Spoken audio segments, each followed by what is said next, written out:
আসসালামু আলাইকুম ওরহমতুল্লাহি ওবরাকাতু। সম্মানিত গার্জিয়ান বৃন্দ, অভিভাবক অভিভাবিকা বৃন্দ, আপনাদের সকলকে জানাই ঘটকপুকুর আবু বকর রহমতুল্লাহ আলাইহি সিদ্দিকিয়া মেমোরিয়াল মাদ্রাসা ও এতিমখানার পক্ষ থেকে সালাম, প্রেম, প্রীতি, ভালোবাসা, শুভেচ্ছা। একটি বিশেষ ও খুবই ইম্পর্টেন্ট বিষয় নিয়ে আজকের আমার এই ভিডিওটি রেকর্ড করা। আমি আপনাদের সকলের কাছে অনুরোধ করছি, আপনারা আমার এই ভিডিওটি শেষ পর্যন্ত দেখবেন। আপনারা ইতিপূর্বে শুনেছিলেন বা হয়তো শুনে থাকবেন যে আমাদের মাদ্রাসার ভর্তির কার্যক্রম 23 ও 24 মার্চ শুরু হওয়ার কথা ছিল। ইনশাআল্লাহ আগামীকাল সোমবার 23 মার্চ 2026 ভর্তির কার্যক্রম শুরু হবে। আমি সেই উদ্দেশ্যে আপনাদেরকে ভিডিওর মাধ্যমে দু একটি বিষয় অবগত করানোর জন্য আজকের আমার এই ভিডিও বার্তা।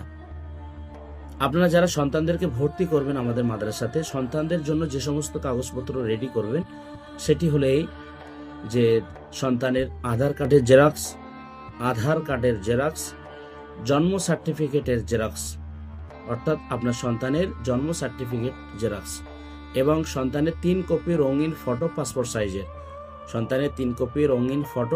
সাইজের। সন্তান যদি ইতিপূর্বে কোনো স্কুল বা মাদ্রাসাতে পড়ে থাকে, ওই স্কুল মাদ্রাসার টিসি সার্টিফিকেট, এটা বাধ্যতামূলক, এটা আপনাকে নিয়ে আসতে হবে। পঞ্চায়েত বাসিন্দা সার্টিফিকেট বাধ্যতামূলক, এটাও নিয়ে আসতে হবে।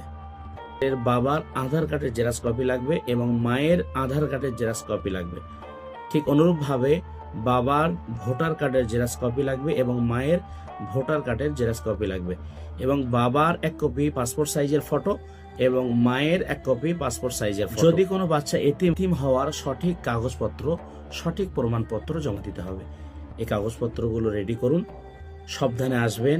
আগামীকাল সকাল 9টা থেকেই আমাদের মাদ্রাসার ভর্তির কার্যক্রম শুরু হবে ইনশাআল্লাহ।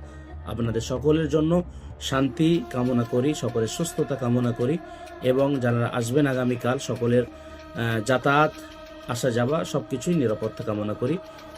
আল্লাহ পাক যেন আমাদের সকলকেই শান্তিপূর্ণ জীবন দান করেন। আমরা সকলেই আল্লাহুম্মা আমিন। ভালো থাকবেন। আসসালামু আলাইকুম ওয়া রাহমাতুল্লাহি ওয়া বারাকাতুহু।